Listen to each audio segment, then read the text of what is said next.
Bonjour les élèves, c'est le vidéo numéro 2. On va compléter l'exercice général. Mais le vidéo précédent, j'ai dit dans numéro D, la mesure de l'angle plat égale 180. Et là, ici, la mesure de l'angle plat égale 180, c'est-à-dire plus grand que la mesure de l'angle obtus. Pourquoi? Si on va prendre ici l'angle plat égale 180. L'angle droit égale 90. L'angle aigu, la mesure de l'angle aigu, c'est qui est entre le 0 et le 90. C'est-à-dire, après le 0, il y a par exemple 0,5 ou 1 ou 2. Et avant le 90, c'est-à-dire la mesure de l'angle aigu peut être 89,5 degrés. C'est-à-dire l'angle aigu qui est entre le 0 et le 90 degrés. L'angle obtus qui est entre le 90 et le 180, c'est-à-dire plus grand que 90 et plus petit que 180. Plus petit que 180. Maintenant, on va compléter l'exercice. Mais avant de compléter, on doit étudier très bien les nombres premiers. Nombres premiers, 2, 3, 5, 7, 11, 13, 17, 19, 23, 29 et 31. Tous les nombres premiers sont impairs sauf le 2. Le premier nombre premier qui est le 2 et c'est le seul nombre pair des nombres premiers. Maintenant, page 105, on va compléter numéro C. L'aire d'un carré de 5 cm de côté est plus petit ou plus grand que l'aire d'un rectangle de 9 cm et 10 cm de dimension. Avant de faire la réponse, on doit savoir la règle de l'aire d'un carré. L'aire d'un carré égale combien? Égale côté fois côté. Tous les côtés du carré sont égaux.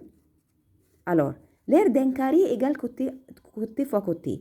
Il m'a donné ici l'aire d'un carré égale combien? Égale 5 cm. Alors, on va faire 5 fois 5 égale 25 cm carrés. L'unité de mesure de l'aire est le centimètre carré. On va prendre l'aire d'un rectangle. L'aire d'un rectangle, il m'a donné 9 cm et 10 cm de dimension. L'aire d'un rectangle, et ici dans un rectangle, les côtés opposés seulement sont égaux. C'est-à-dire si on fait par exemple comme ça, les côtés opposés seulement sont égaux. Ici, ça égale ça, et l'autre côté égale cet côté.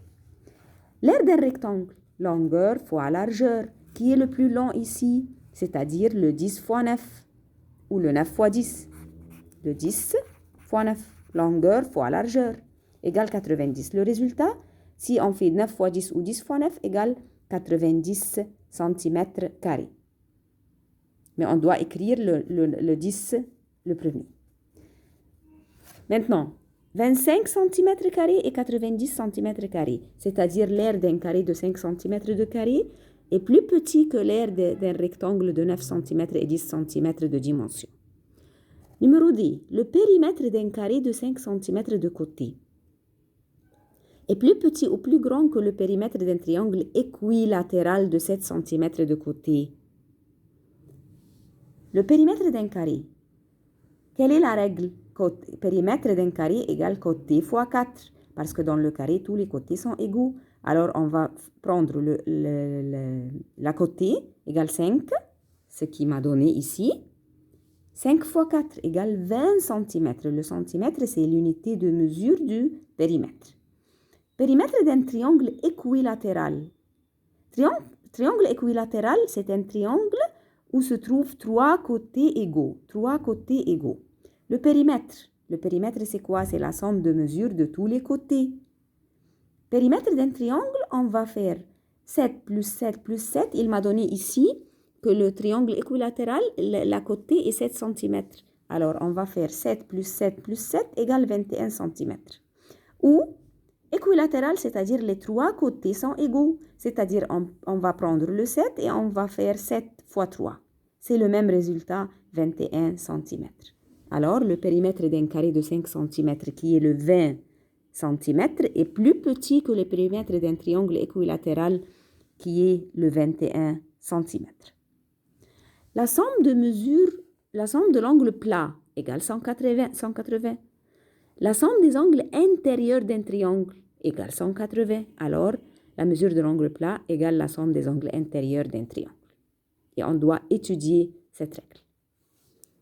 Ici, le plus grand dans le numéro 3b, le plus grand commun diviseur aux deux nombres 45 et 60. Plus grand commun diviseur, c'est le PGCD. C'est le PGCD. Ici. Voilà le PGCD. 45. On va commencer avec le 5. 45 divisé par 5 égale 9. 9 divisé par 3 égale 3. 3 divisé par 3 égale 1. Et le 60. 60, l'unité ici, c'est le 0. On peut mettre le 5 et on peut mettre le 2. On va commencer avec le 2. 60 divisé par 2 égale 30. 30 divisé par 2 égale 15. 15 divisé par 3 égale 5. 5 divisé par 5 égale 1. 45 égale, on va prendre 5 fois 3 fois 3. 60 égale 5. On va mettre le 5 sous le 5. Le 3 sous le 3. Et les 2, on va mettre là-bas. Le PGCD, on va choisir 5. 5 se trouve dans 45 et 60. On va choisir un des deux. Et le 3, il se trouve dans 60 et dans 45. Alors, le PGCD, c'est 5 fois 3. 5 fois 3 égale 15. Et ça, c'est la réponse. Alors, le PGCD ici égale 15.